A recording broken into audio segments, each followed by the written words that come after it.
And I acknowledge the first Australians on whose land we meet and whose cultures we celebrate as the oldest continuing cultures in human history. It's great to be here with Janelle, a wonderful local member of Parliament who I have known since Adam was a boy. And she is a first-class local representative. Also here with the Health Minister, Tanya Plibersek, and these good folk from our local Medicare local here in northern New South Wales. It's been interesting for Therese and I this morning, together with Janelle and Tanya, to sit down with those who depend on the services of local health professionals. There's a young man I've just spoken to whose name's Andrew. Andrew is, oh, there he is. G'day, mate. Didn't see you. And Andrew is now 22 years old, and at the age of 17, just after he finished high school, he had a stroke. People often don't think that young people have strokes. Well, they do. And we've had a really focused conversation about the sorts of services Andrew needs in order to negotiate the road back to full recovery. And it's been a tough road. We talked about the movement he has in his right arm and some of the problems in his leg, but he's made enormous strides. And the question for us today, in Medicare local professionals, is how do we make services better for stroke sufferers, stroke survivors like young Andrew. I've also been talking to Melba, and I've known Melba's husband George also since Adam was a boy, but I haven't spent much time with you, Melba, and it was great to see you today. Melba also is a stroke survivor, and we've been talking about how her services to support her are best delivered here in a regional centre in Australia. And there was a great local example which we were told about this morning. It lit up Tanya's face, lit up mine as well, because the whole point of Medicare Local is how do you provide wraparound health services around the patient, the client, when it involves a whole range of different services which they need to negotiate the path back to recovery. In the case of stroke, you might need a speech pathologist, you may need an occupational therapist, you may need a physiotherapist, you may need a whole bunch of different services, including local GPs. And sometimes there's a real danger that people just fall between the cracks. That's why we brought about Medicare Local. That's why we're proud of this as an initiative of an Australian Labor government, because it's about making sure that we provide equitable access to health services for all Australians, rich and poor, country and city, to make a difference in their lives. And the local story we heard this morning was about, I think, the need for speech pathology services. And Melba comes from a metropolis called Corokai, a population 1,000, I think. And there is not a resident speech pathologist in Corokai, you might be surprised to know. And so the real critical challenge is how do you organise these sorts of services to help people? That's where Medicare Local steps in. So what they do, and what they've been doing in the case of this speech pathology service, is saying, well, Corokai, we have a couple of people there who need this service once or twice a week. Over there in such and such a town, we need a service for a couple of extra days a week. And then over here in Ballina, of course, we need it for 1.5 days every week. And so what happens is Medicare Local wraps all that together, makes a credible program for the speech pathologist, organised centrally through Medicare Local coordinating, so that those who need these services, some of whom have mobility challenges, get them delivered in the places where they're absolutely necessary. That's what we think healthcare should be all about. That's why we believe that Medicare Local is such a good thing. And right now we have 3,000 frontline health professionals working in 61 Medicare Locals spread right across this vast country of ours, all to make a difference in people's lives. And we think that's the right thing to do. Nurses, GPs, specialists, allied health professionals, mental health workers, and I've spoken to some of them here this morning as well. Right across the spectrum, dietitians, people who are engaged in preventative healthcare programs. It's a great story. and it's unfolding as we speak. Medicare locals in a decade's time will be as branded in the Australian mind as Medicare itself is today. It'll be so integral to what we call proper primary health care across our country. And we're proud of this initiative, which we introduced as part of the Health and Hospitals National Reform Agreement a couple of years ago. Today, we're delighted to announce a significant addition to Medicare local across the country. We are announcing a $50 million investment into Medicare locals to provide a national network of stroke care coordinators right across the country. This is a good thing. It's a really good thing. And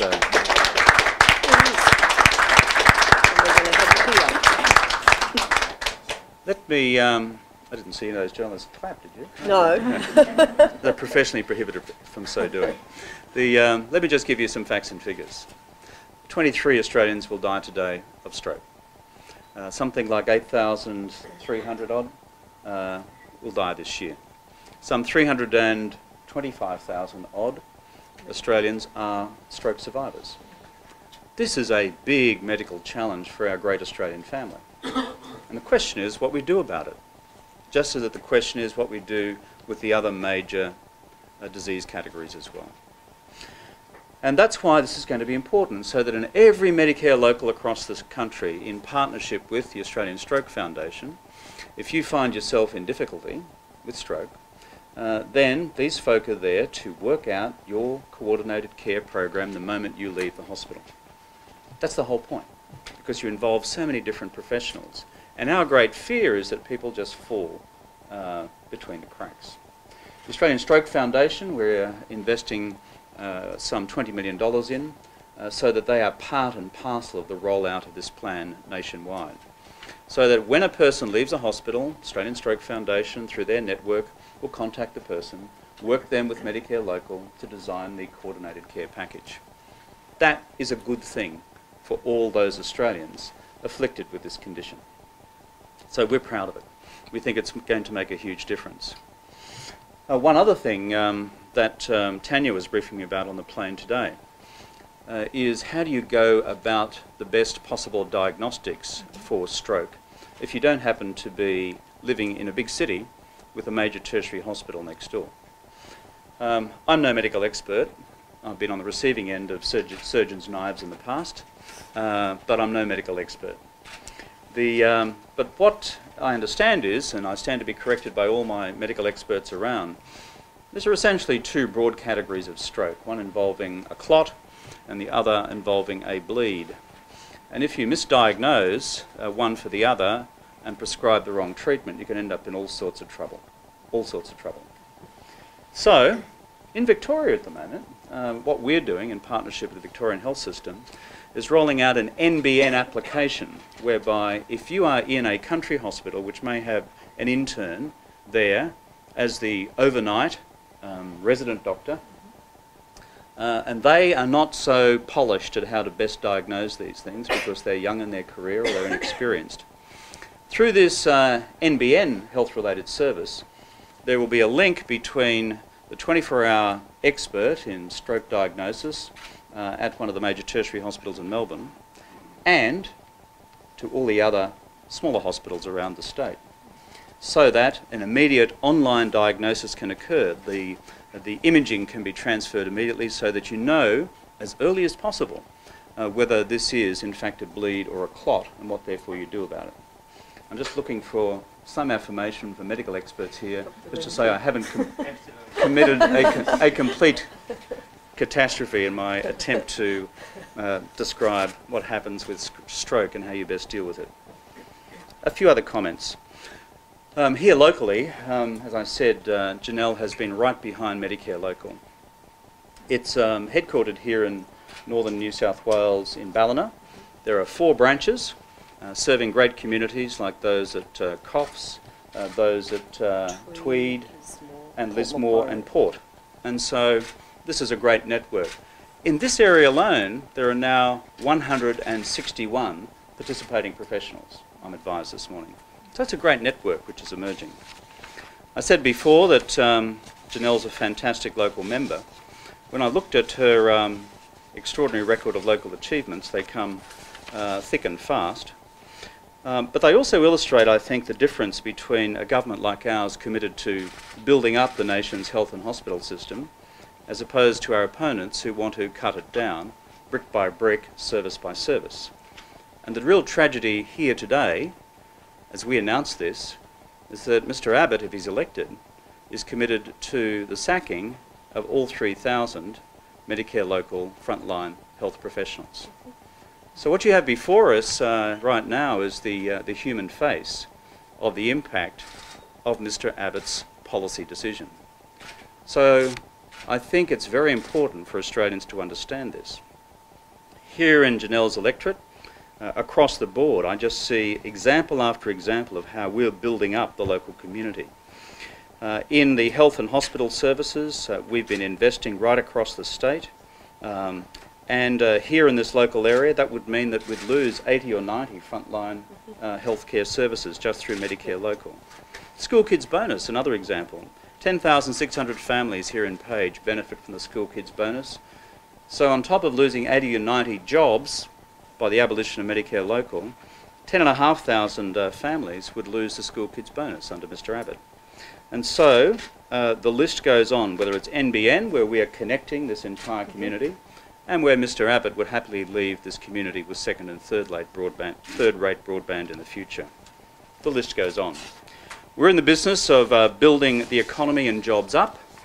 Mr. Abbott is in the business of cutting and cutting these services down. Mr. Abbott, I think, hasn't really thought through the real impact of his cuts on real people's lives. I have. These are good people. They have got great values and they are highly skilled, and they should be honoured as such in the future. My final point is how this priority measures against other priorities. Politics, national politics, is about priorities and what you choose to put your resources behind. We believe in building new industries and new jobs. We believe in building new hospitals and health services. We believe in building new schools and better schools. We believe in building the NBN. We believe in making sure we've got fairness and balance in the workplace. From our opponents, we just see cut, cut, cut, cut, and more cuts. And that actually hurts families in a big way. On the question of priorities, we now have a debate about paid parental leave. And I don't know if any of you have seen it today, but the Shadow Treasurer has delivered something of a train wreck of an interview on the whole question of Mr. Abbott's signature policy.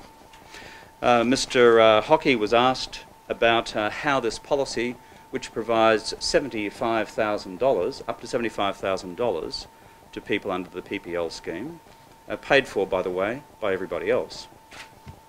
How it would be funded. Mr. Hockey says, well, it's going to be the 3,000 largest companies. The questioner then says, well, what percentage of the money do they provide? Mr. Hockey says, well, 100%. Then, is it correct, as reported today, that initially only half the cost will be covered by the levy? Mr. Hockey says no. And then the questioner says, so what is the percentage roughly? Mr. Hockey says, well, it'd have to be at least 50-50, 60%, or 70%. But I'm not going to speculate. So why is this important? You know, occasionally we all have a rough day with an interview. I understand that. I've had a few. But this is really important stuff. It's about priorities.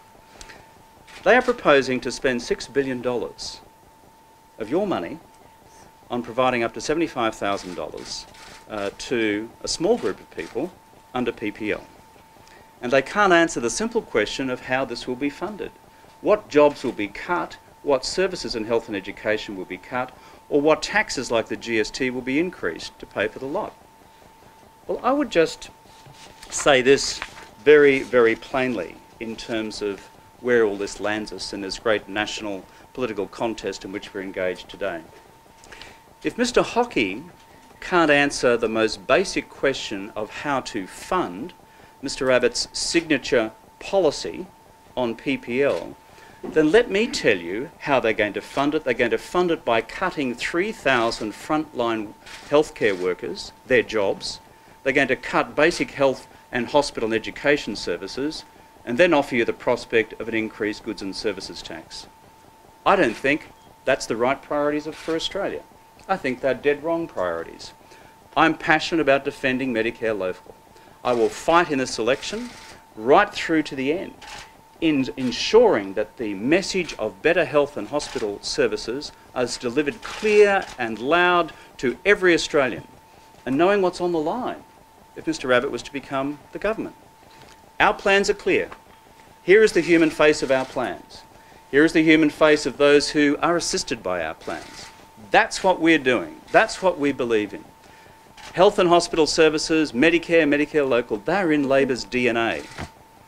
Mr Abbott's approach is to cut and to slice and to tear down, and still hold out the prospect of a policy of giving $75,000 to some people for his PPL scheme. Now, I think at that point we'll take a few questions.